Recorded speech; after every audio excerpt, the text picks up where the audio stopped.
Esse aqui é o Asus ROG baratinho, o monitor que carrega um nome de peso, especificações respeitáveis, mas que deixa a desejar em alguns aspectos. Fala galera, eu sou o Burns. Nesse vídeo a gente vai falar sobre o monitor Asus ROG Strix XG27ACS. Que nome grande. Antigamente, quando a gente ouvia ROG Strix, a gente já sabia que ia ser um produto muito caro. Porém, esse monitor especificamente, ele está aparecendo com um valor muito abaixo do que a gente espera para a linha ROG. Inclusive para brigar com marcas como MSI, Gigabyte, LG e até mesmo a linha TUF da Asus. Então a gente vai tentar descobrir se essa queda no valor se reflete na qualidade dele. Bom, vamos começar pelo unboxing. A gente tem essa caixa bem bonita aqui com Asus ROG. Abrindo a caixa a gente vai ter manual, certificado de garantia e toda a documentação do monitor. Só que ele vem com alguns brindes aqui. Ele vem com essa bolsa da Asus e vem também com essa cartelinha de adesivos. A montagem dele é bem simples, como todo monitor.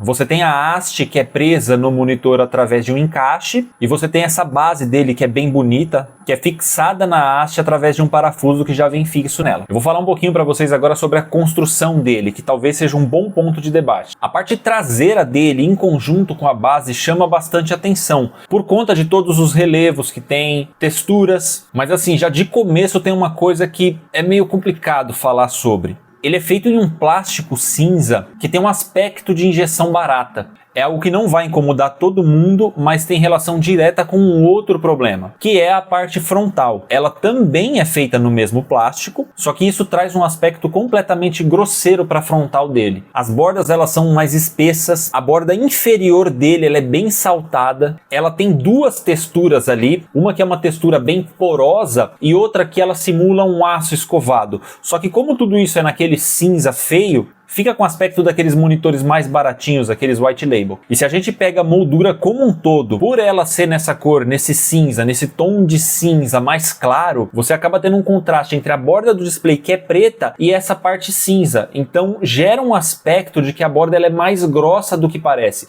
Lembra muito aqueles monitores de escritório bem antigões, os primeiros LCD, que a borda dava quase 1 polegada a mais no tamanho total do monitor. Claro que isso incomoda ali no começo, mas depois que você começa a usar ele ali, que você esquece que você está usando o seu novíssimo Asus ROG, isso acaba passando desapercebido. Ainda falando da moldura, na parte inferior dela, a gente tem ali o logo da ROG, ele fica incrustado ali naquele plástico cinza, mas ele é cromado, verdade seja dita, é um detalhe bonito, e tem um sticker da NVIDIA G-Sync ali também. Na parte de ergonomia a gente tem ajuste de rotação, inclinação e altura, e ele também tem o suporte VESA 100 por 100 mm. Na parte de trás nós temos um joystick e 4 botões, o que no começo eu achei um certo exagero, mas depois eu descobri para que tudo isso. O joystick é o padrão, você tem acesso a todas as funcionalidades dele através do clique, né, e os direcionais do joystick. Nós temos o botão Q1, que serve para ativar e desativar o mostrador de funções de todos os botões. Temos o Q2 e temos o Q3, que são 2 botões de atalho. E temos também o botão Power, que é o que liga e desliga o monitor. Voltando no Q2 e Q3, são botões customizáveis. Então você pode escolher quais funções de sua preferência para eles. Por exemplo, você pode colocar no botão Q2 a função de input, para você chavear entre o HDMI e o DisplayPort. E no Q3 você pode colocar cenários, para você poder escolher qual cenário de jogo ou de uso você quer fazer naquele momento. Se você quer usar ele para jogar jogos de FPS, se você quer para jogos de corrida, ou se você quer mudar o contraste, você quer mudar o brilho. Então é bem interessante. Na parte de conectividade a gente tem um DisplayPort 1.4 e um HDMI 2.0, que eu acho pouco. E a gente também tem uma porta USB que serve tanto como DisplayPort, como entrada de vídeo, quanto é uma fonte de energia. No caso do fornecimento de energia, ele limita 7,5 watts, o que não é muita coisa, mas dá para aproveitar ali para manter um celular carregado. Agora a gente vai para a parte mais importante dele, que é o display. Ele tem 27 polegadas, 1440p, que fica ali entre o Full HD e o 4K. Para monitores desse tamanho, essa é uma resolução ideal, porque ela não fica tão pixelada quanto o Full HD, mas ela não pesa tanto assim no processamento do computador quanto o 4K. Ele usa um painel Fast IPS, que na teoria reduz o efeito de ghosting, que é aquele rastro que fica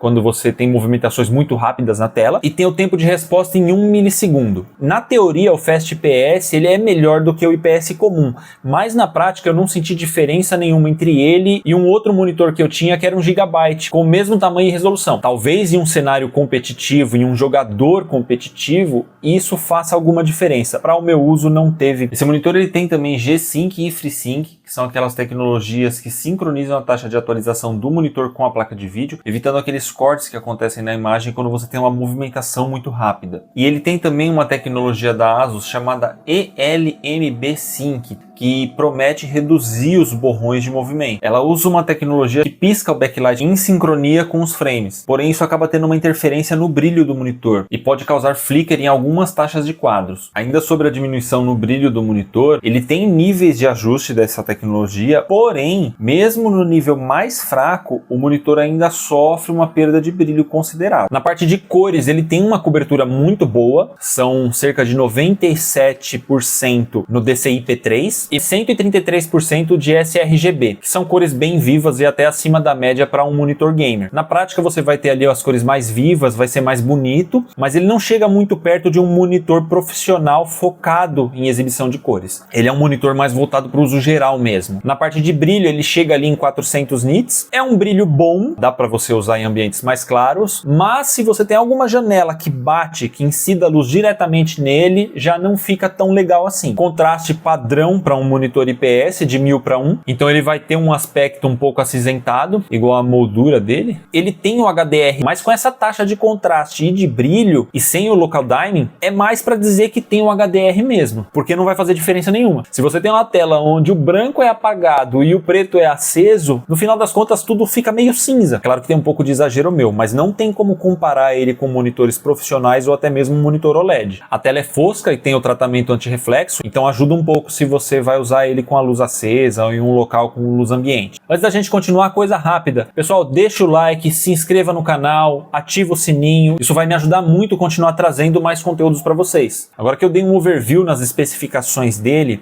vamos para a parte prática. Bom, eu saí de um monitor VA 165 Hz, tela curva, para um monitor IPS de 144. E quando eu fiz essa mudança, eu senti uma diferença muito grande nas cores. As cores no IPS, elas pareciam ser muito mais lavadas, né, muito mais cinzas do que no VA. Você não tinha um contraste muito alto, então as cores elas não eram tão vivas. Depois que eu saí desse monitor 144 para esse, que é o ROG, que é o Fast IPS 180 Hz, se eu falar para vocês que eu senti alguma diferença, eu tô mentindo. Eu tenho as mesmas cores, os mesmos problemas que eu tinha, o mesmo ghosting. E um outro ponto importantíssimo, o problema de vazamento de luz, que é um problema que atinge 99,9% de todos os monitores IPS que existem. Se você for usar ele com a luz totalmente apagada, em uma cena escura, você vai ter muito problema com o vazamento de luz. Chega a dar tristeza, assim. Eu já tive monitor AOC, MSI, Cooler Master, Samsung, LG, o Gigabyte e todos eles tinham problema de vazamento de luz, todos, sem exceção. O que tinha menos esse problema era o AOC, que é o monitor mais custo-benefício de todos. Ele tinha o problema de vazamento de luz, mas ele era o único que tinha o vazamento de luz em somente um dos cantos. A verdade é que em uso comum, a maioria de nós não vai encontrar diferença nenhuma. Apesar desse monitor ele ser um ASUS ROG Strix, o diferencial dele fica mesmo na perfumaria, ali na parte das funcionalidades. É claro que quando a gente compra um produto de uma marca já estabelecida no mercado, com um nome forte, um nome que representa qualidade, funcionalidades, performance, famosa por tudo isso, a gente não está comprando somente o produto, a gente está comprando tudo que envolve essa marca. No caso desse monitor, eu acredito que a ASUS esteja usando o nome ROG Strix, assim como está usando o TUF, para poder alavancar as vendas. Porque se eles colocassem, por exemplo, somente ASUS, ela já estaria brigando com várias outras marcas na mesma faixa de preço, com as mesmas tecnologias, mas que estão há mais tempo no mercado, como a Gigabyte, a MSI, até mesmo a Samsung e a LG, que são as mais conhecidas. Ela viraria só mais uma no meio dessas marcas. Eu acredito que a ASUS esteja apostando nesse nome como uma forma agressiva de marketing no mercado brasileiro. Porque se eles chegassem com os produtos ROG com a qualidade premium,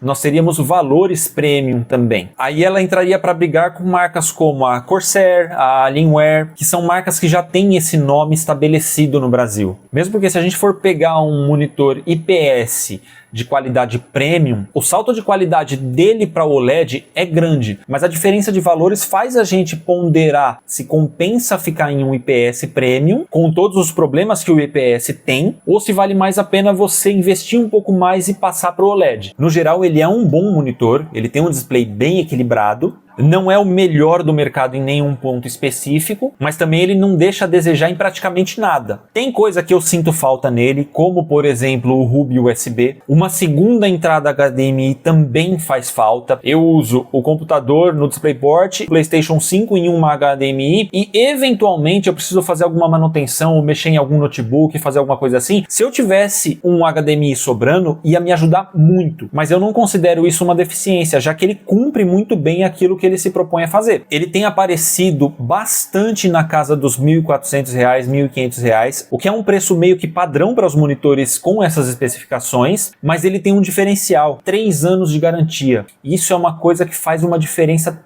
tremenda na hora da compra. Os outros monitores, a maioria deles, pelo menos todos os que eu vi no mercado hoje, tem apenas 1 ano de garantia. Bom, pessoal, se vocês gostaram do vídeo, se vocês têm alguma sugestão, se vocês acham que faltou alguma coisa, queiram fazer alguma observação, deixa aqui no campo dos comentários. Peço que deixem o like, se inscrevam no canal e ativem o sininho para ficar por dentro dos próximos vídeos. Valeu, até a próxima. Tchau!